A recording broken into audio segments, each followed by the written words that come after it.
네, 안녕하세요. 토목 엔지니어 도입중입니다. 3월 18일 주간 토목 소식 시작하겠습니다. 네, 트위터에 제가 공유했던 기사들을 좀 보도록 하겠습니다. 3월 10일 날 제가 공유했던 게 인공지능이 인간처럼 볼 수 있다. 이것도 좀 점점 인공지능 기술이 인간이 하는 방법을 따라 하려고 하는 것 같은데, 이 내용은 뭐냐면 사실상 사람이 특정 점만 뚜렷하게 볼 수 있거든요. 우리가 그 시야 각은 넓습니다. 근데 내가 초점을 맞추는 그 부분 빼놓고 나머지 부분들은 되게 흐릿하게 보거든요. 근데 여기에 누가 들어오고 그러면 우리가 인지를 하죠. 근데 우리는 정확하게 보는 부분이 적고 나머지 흐릿하게 보는데도 불구하고 우리가 누가 내 시야에 들어온다든가 이런 것들을 거의 다 알고 있고, 그것을 이쪽으로 옮겨서 이제 주의를 바꾸는 거죠. 집중을. 그런 식으로 눈동자를 돌려가면서 이렇게 탐지를 하는 건데, 인공지능에서 이걸 이용했다는 거예요. 굳이 내가 그 전체를 다 똑같은 해상도로 봐야 되냐. 효율이나 이런 거를 높이기 위해서 얘도 인간처럼 일부분만 처리나 이런 것들을 다르게 이렇게 했더니 효율도 높아졌다. 약간 그런 식으로 됐다는 거죠. 인간의 패턴을 그대로 점점 닮아가고 있는 것 같은데, 사실상 뭐 더 발전하면 더 효율적인 방법을 찾겠죠. 하지만 인간이 만드는 거다 보니 아직 인간의 덕에 맞춰서 닮아가고 있는 것 같습니다. 점점 AI가. 두 번째는 이게 춘천 최대 현안 서면대교 건설 청신호 요거였는데, 이게 어디냐면은 이게 레고랜드 교량입니다. 레고랜드 교량 유명하죠. 레고랜드 상당히 유명하게 된 게 그 레고랜드 그 사업에 대해서 춘천시가 보증을 우리 돈을 보증 선거 우리 못 갚겠다 그러는 바람에 이제 PF 사태가 시작됐잖아요. 그것 때문에 레고랜드 사업이 유명한데, 실제로는 여기를 보면은 서면대교라는 게 여기 레고랜드가 있거든요. 여기 잘 안 보이나? 이게 레고랜드가 있는데, 이게 레고랜드 섬이고요. 호수잖아요, 호수. 호수 안에 이제 섬이 있고, 이게 레고랜드거든요. 레고랜드를 건너가는 교량만 만들었어요, 춘천시에서. 레고랜드용 교량인 거죠. 근데 이거를 이렇게 건너서 이쪽 도로에 붙일 수 있게 만드는 이 서면대교가 그래서 이제 만들어진다는 얘기죠. 청신호가 켜졌다. 연내 착공 준비하고 있다라는 얘기죠. 자, 그 다음에 요거는 제가 지난주에 올렸던 건데, 미국에서 이 트럭이 교량에 걸리는 사고가 발생했는데, 이게 안 떨어진 게 신기할 정도로 되게 우연의 일치가 겹친 사고였고, 그걸 제가 이제 분석을 해봤습니다. 이게 어떤 사고였나를 분석을 해봤는데, 중요한 거는 이게 거의 100년 된 교량이거든요. 용접 기술이 발전하지 않은 시대에 만들어진 그런 리벳으로 만들어진 교량이죠. 근데 이 트럭이 여기에 걸리게 된 거는, 물론 이게 이제 트럭이 커서 그럴 수도 있겠지만, 우리나라는 이게 그 차도가 이렇게 있고 어떤 트러스 부재 같은 게 이렇게 있잖아요. 그 다음에 여기 이제 보도가 이렇게 있고 난간이 이렇게 있단 말이죠.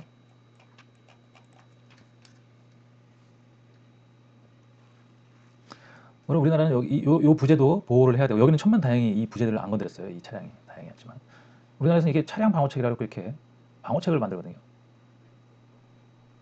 그러니까 차가 얘를 충격할 수도 없고, 차가 일단 얘를 충격해요. 감소한 상태에서 얘를 충격하거나 아니면 난간을 충격하겠죠. 근데 얘는 이런 게 없었어요. 이런 게 없고 차가 그대로 돌진해가지고 이 트러스 부재들 사이로 뚫고, 그 트러스 부재들 사이로 통과를 해갖고 얘를 치고 나갔거든요. 이렇게 치고 나가서 이렇게 걸린 거죠. 이렇게 차가 트레일러다 보니까 앞쪽 이제 운전석 쪽 이렇게 걸려 있고 막 이렇게 연결돼 있는 부재가 있었어요. 근데 운전사는 다행히 911이 여기 사람을 구조를 했는데, 이 난간은 사람을 보호하는 거다 보니까 힘을 받지 못하거든요. 근데 한국에서는 이런 차량 방호책이 차도와 인도 사이에 있거든요. 근데 그게 여기는 없었어요. 옛날 교량이라서 그걸 기술적으로 만들 수가 없었는지, 안 그러면 미국에 아예 그런 것들이 다 없는 건지 모르겠는데, 아무튼 이 교량에는 없었고, 만약에 이런 차량 방호책이 있었다면 이렇게까지 걸렸을까 싶을 정도로 아마 이 차량 무게도 좀 있었고 그랬던 것 같아요. 자, 그 다음은 초당 3.3m 주파한 사람 닮은 로봇 달리기 기네스북 올랐다. 중국입니다. 중국 얘기인데, 중국이 지금 어, 로봇 기술도 상당히 많이 발전을 시키고 있나 봐요.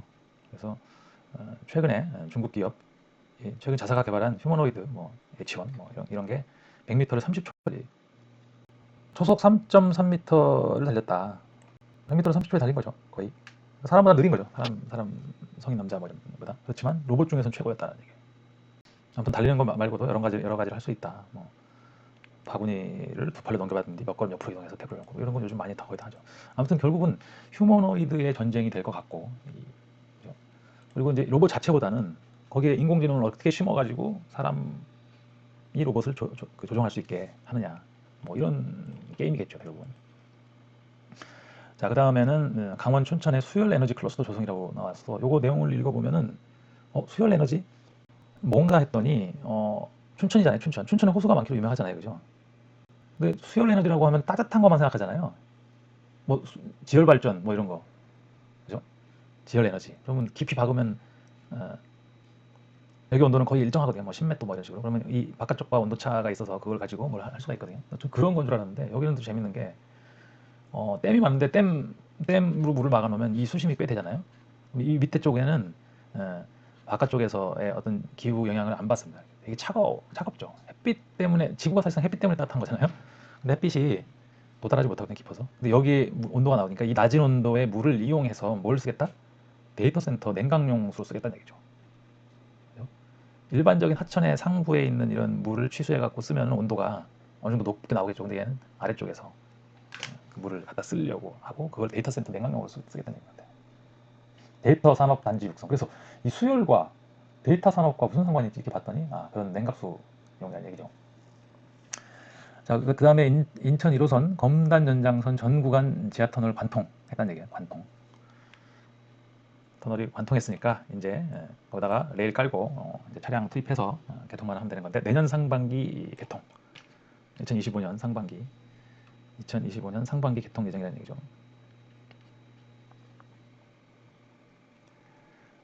자, 그 다음에 중국 설치선 한국 바다 침투 이러다 우리 다 죽어. 이게 사실상 저도 뭐 해상교량 설계도 참여해봤지만 이게 해상공사는 그죠? 해상공사는 무조건 장비 싸움입니다.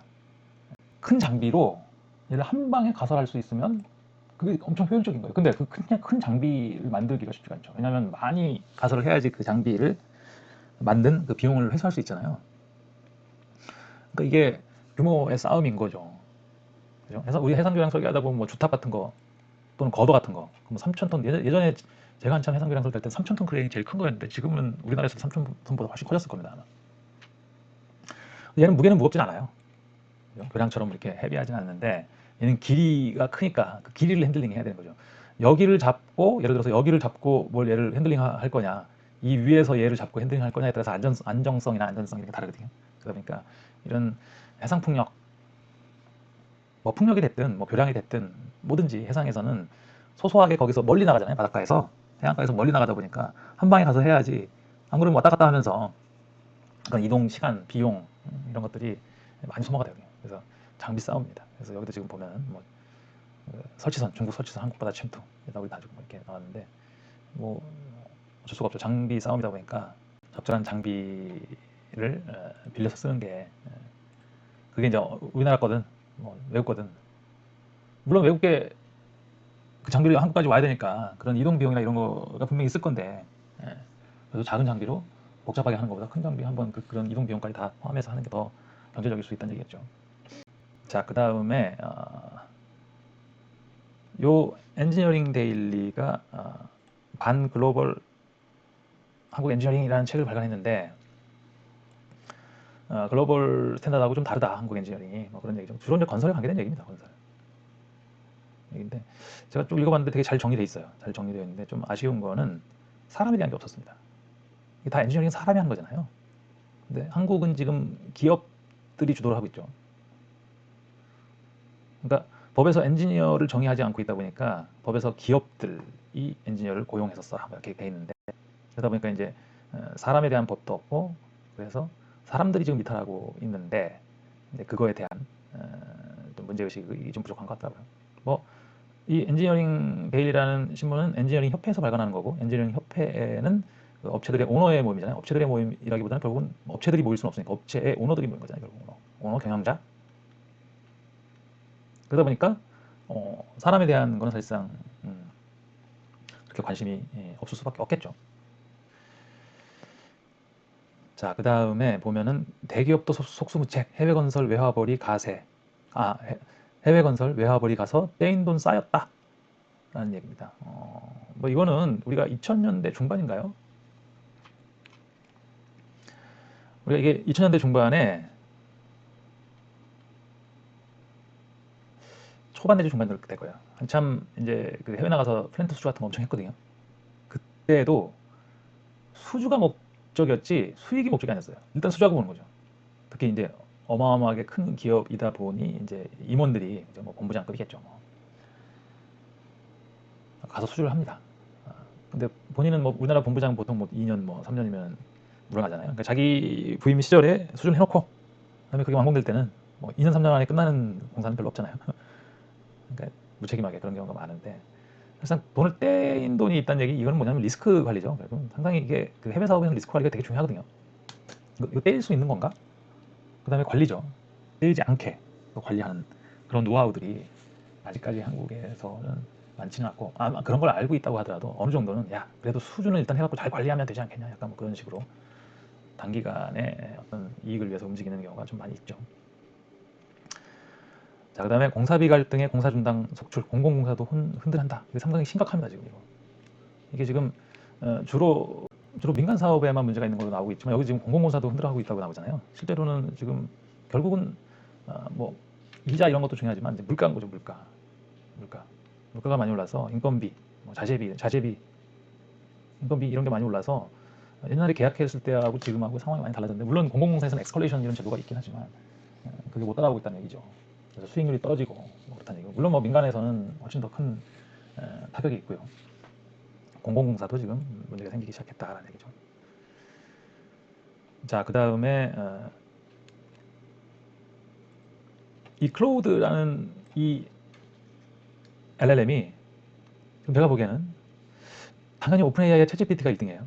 성능 면에서 제일 먼저 나오게 됐고 그 다음에 제미나이 구글 큰형님 그 우리 IT 업계 큰형님 구글이 만든 제미나이가 나왔죠. 그 다음에 근데 실망스러웠습니다. 챗GPT보다는 안 된다 그랬는데 세 번째 대규모 상업 서비스를 시작했거든요.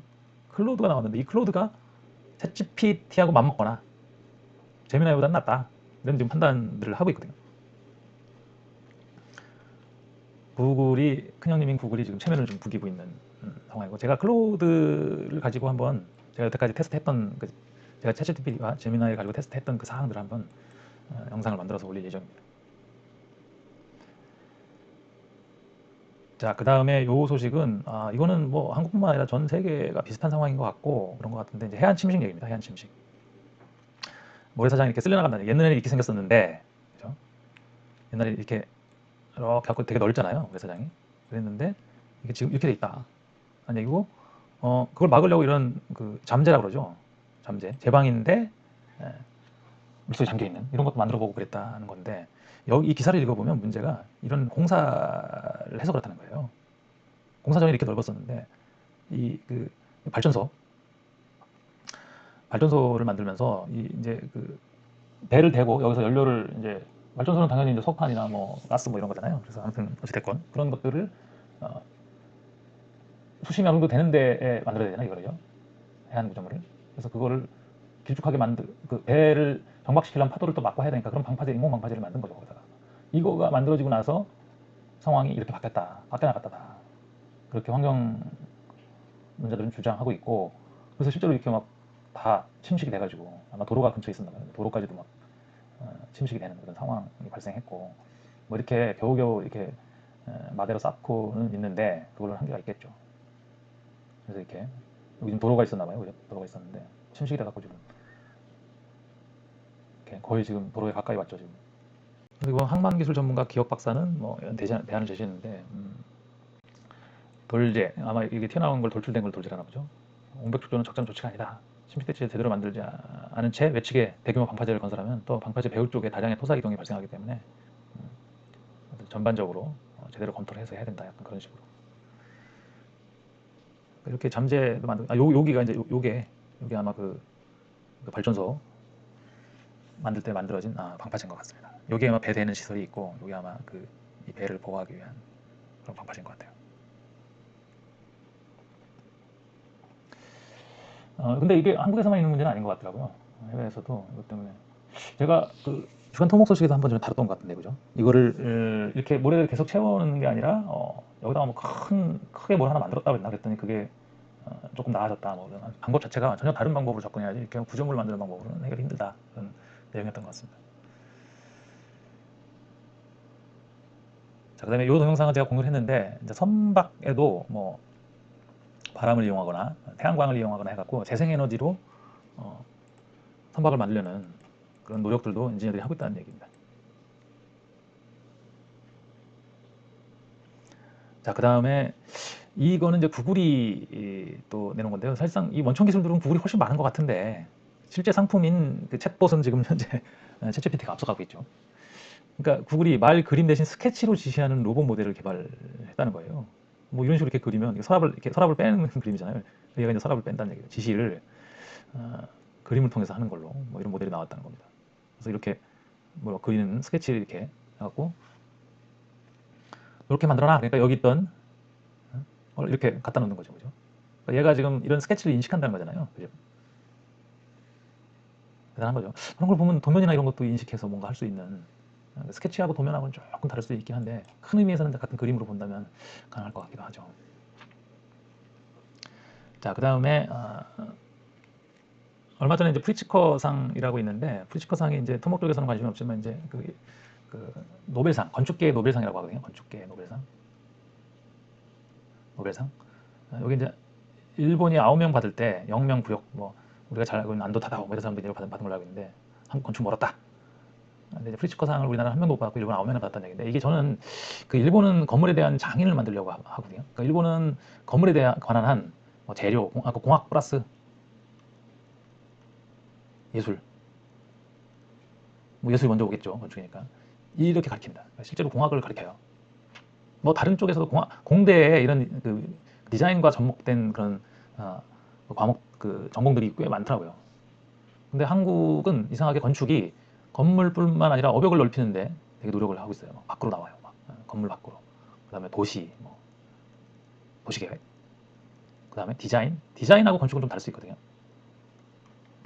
한국의 건축은 뭐 건축 대학이라고 따로 있는데 뭐 미국이나 이런 데는 또 건축이 그 디자인 쪽에 가 있잖아요. 그러니까 디자인도 아니고 공학하고 지금 섞여 있는데 그 여기처럼 제대로 이렇게 예술하고 공학을 접목하려고 그러니까 일본에서 처음 배웠으니까 그렇게 가려고 했었는데 또 미국식으로 또 분리했잖아요. 건축하고 건축공학하고.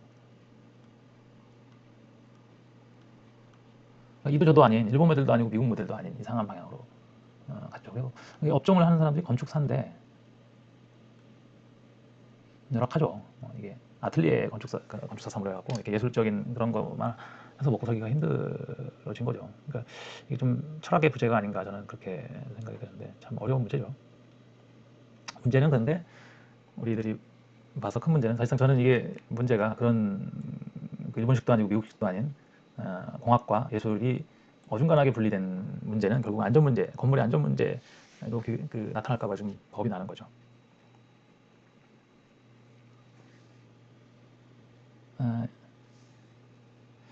미국에서 또 비슷한 교량에 걸리는 사고가 있었는데 얘는 뒤부터 떨어졌어요. 다행히.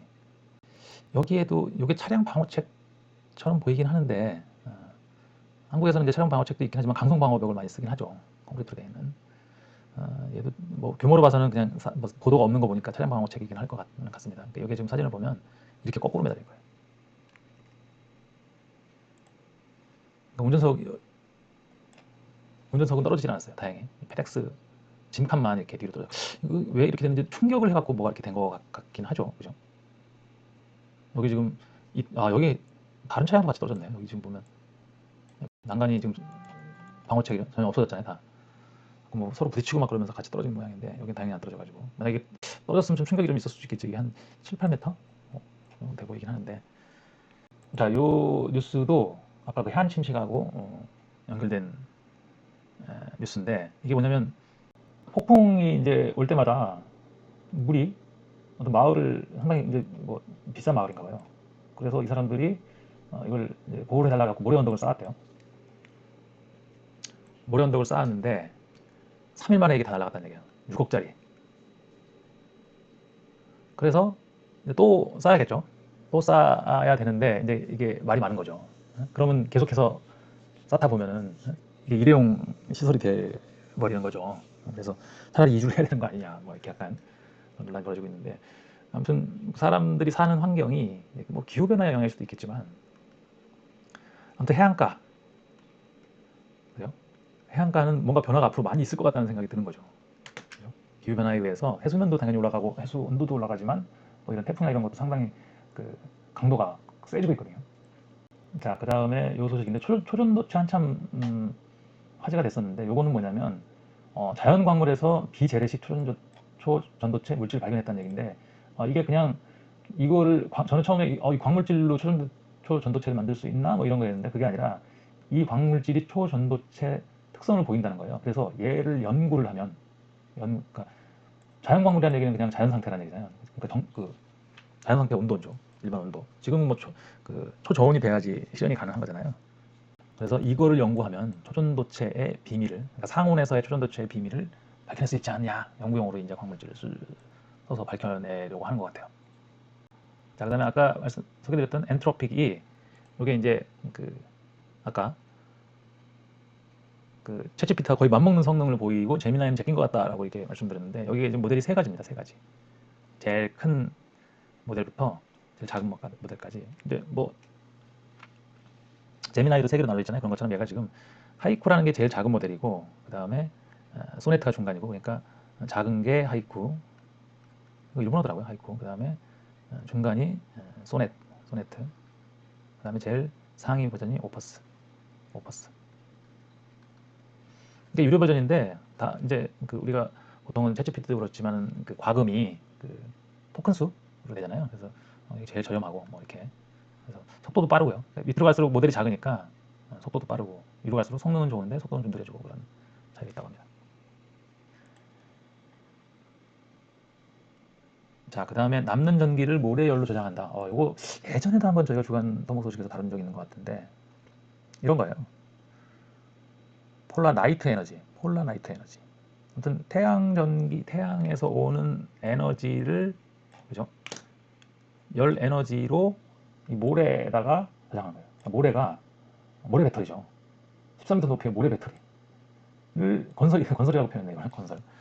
에너지를 갖고 있다가 이제 필요할 때 아웃풋을 핫워터, 핫스팀, 핫에어. 전기로 만드는 건 아니고 얘를 열 에너지로만 만들 수 있나 보네요. 물론 뭐 전기로도 바꿀 수는 있겠죠. 열 온도 차를 이용해서 전기로 바꿀 수 있으니까. 일단은 여기 나온 거는 열 에너지입니다. 열 에너지. 이게 가능한가요? 그러니까 재생 에너지로 생산된 잉여 전력을 열 에너지로 변환하는데, 이 방법을 이용하면 모래가 섭씨 500도 내외의 열을 수개월간 저장할 수 있다? 신기하네요. 이게. 자, 아무튼 신기한 도전입니다. 자, 그 다음에 2023년 역대 최고 탄소 배출량의 주범으로 지목된 수력발전, MIT 테크놀로지 리뷰인데, 이게 저 제목을 읽어보면 수력발전이 탄소 배출을 했다는 얘기처럼 들리잖아요. 말이 안 되는 것 같은데 제목을 이렇게 뽑았는데, 내용을 읽어보면 사실상 세계에서 가장 규모가 큰 재생 가능 전력 공급원 중에 하나라는 얘기죠, 수력발전이. 근데 문제는 기후 변화로 인해서 이 수력발전이 차질을 빚고 있고, 그러니까 물량이 적거나 그런 거겠죠. 변동성이 심하고 그러면. 그러다 보니까 이 수력발전으로 발전하는 양이 줄었다는 얘기예요. 그러다 보니까 그거를 충당하기 위해서 다른 발전소를 가동하다 보니까, 그래서 탄소 배출량이 늘었다는 얘기죠. 원인은 수력발전이 직접 배공한 건 아니잖아요. 기후 변화인 거죠, 기후 변화. 수력발전이 예전보다 발전을 더 못했다. 아무튼 수력발전이 안 되다 보니까 뭐 지금 당장 가장 많은 발전소는 뭐 화석연료를 이용하니까 배를 이용해서 그걸 충당하다 보니까 탄소량이 늘었다. 약간 뭐 그런 기사였습니다. 자, 이렇게 해서 주간 토목 소식 3월 18일자 모두 마치도록 하겠습니다. 감사합니다.